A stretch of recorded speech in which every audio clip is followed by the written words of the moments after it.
また眠れない。明日の仕事が頭から離れない。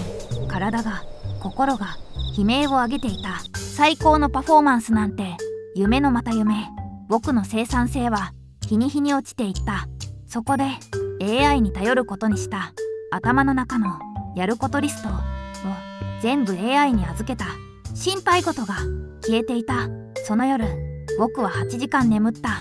朝の目覚めが全く違った。最高の休息が最高の成果を生む。 AI はそのための最強のツールだ。もう眠れない夜にさよならしよう。